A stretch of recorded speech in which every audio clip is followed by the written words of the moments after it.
വൈഭവ് സൂര്യവംശി ഇപ്പം വേൾഡ് ക്രിക്കറ്റിൽ മുഴങ്ങി കേൾക്കുന്ന പേരാണല്ലോ വൈഭവിൻ്റേത്.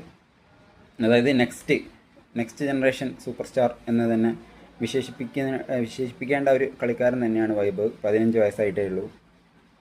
പക്ഷേ ഈ ത്രിരാഷ്ട്ര ടൂർണമെൻറ്റിലേക്ക് വന്ന സമയത്ത്, ഈ ODIയിലേക്ക് വന്ന സമയത്ത് പുള്ളിക്കാരന് തീരെ പെർഫോം ചെയ്യാത്ത ഒരു സിറ്റുവേഷനാണ് ഇപ്പം കണ്ടത്. മൂന്ന് കളിയാണെങ്കിലും ഏതൊരു കളിയിൽ മാത്രം എന്തോ 20-30 അങ്ങനെ റൺ എടുത്തിട്ടുണ്ട്. അല്ലാതെ പുള്ളിക്കാരന് ODIയിൽ ഡിഫെൻഡ് ചെയ്യുന്ന ഒരു പരിപാടി ഉണ്ടല്ലോ, T20 പോലെയല്ലല്ലോ ODI. എന്നാലും ചെറിയ രീതിയിൽ ഡിഫെൻസ് പരിപാടി ഉണ്ടല്ലോ. എല്ലാ ബോളും അടിക്കുക നോക്കുകയെന്ന് വെച്ചാൽ പുള്ളിക്കാരൻ അണ്ടർ-19 ഫൈനലിൽ 175 ഒക്കെ എടുത്തതാണ്. അത് മാരക അടിയല്ല, ഭീകരടിയായിരുന്നു. പക്ഷേ കുറച്ചുകൂടിയും സീനിയർ ടീമിലേക്ക് വരുന്ന സമയത്ത് പുള്ളിക്കാരന് മെച്ചുവേർഡായിട്ടുള്ള കളിയൊക്കെ ഉണ്ട്. പക്ഷേ അതിനനുസരിച്ച് ഇനിയും എത്താനുണ്ട് പുള്ളിക്കാരൻ വൈഭവ്. കാരണം നല്ല മാച്ച് പ്രാക്ടീസ് കൊടുത്തിട്ടേ പുള്ളിക്കാരനെ ടീമിലേക്ക്, അതായത് ODIയിലേക്കും ടെസ്റ്റിലേക്കും എനിക്ക് കയറ്റാൻ പാടുള്ളൂ. T20 ഓക്കെ, പുള്ളിക്കാരൻ്റെ കളിത്തട്ടാണ് T20.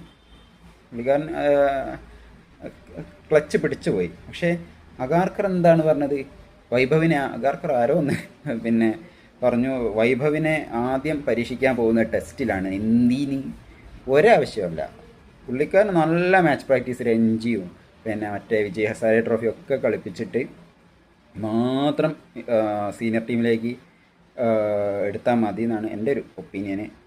പിന്നെ T20 ഒക്കെയാണേ, T20യിൽ പുള്ളിക്കാരന്, പക്ഷേ T20യിലേക്ക് വരുന്ന സമയത്തും അവിടെ ഓപ്ഷനുകൾ ഉണ്ടല്ലോ. പുള്ളിക്കാരൻ്റെ മെയിൻ സ്പോട്ട് എന്ന് പറയുന്ന ഓപ്പണിംഗ് ആണല്ലോ. അവിടെ അഭിഷേക് ശർമ്മ, സഞ്ജു സാംസൺ ഉണ്ട്. ഇവർ രണ്ടുപേരും ഇവരില്ലെങ്കിലും വേറെ ഓപ്ഷൻ ഉണ്ടല്ലോ.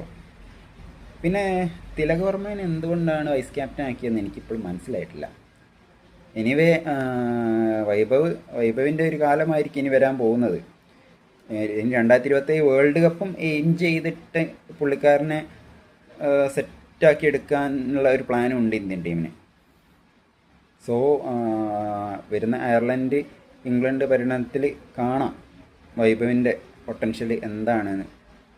അതിൻ്റെ ഒരു ഫീഡ്ബാക്ക് പോലിരിക്കും പുള്ളിക്കാരൻ്റെ ഇനിയുള്ള ഒരു പരിപാടി.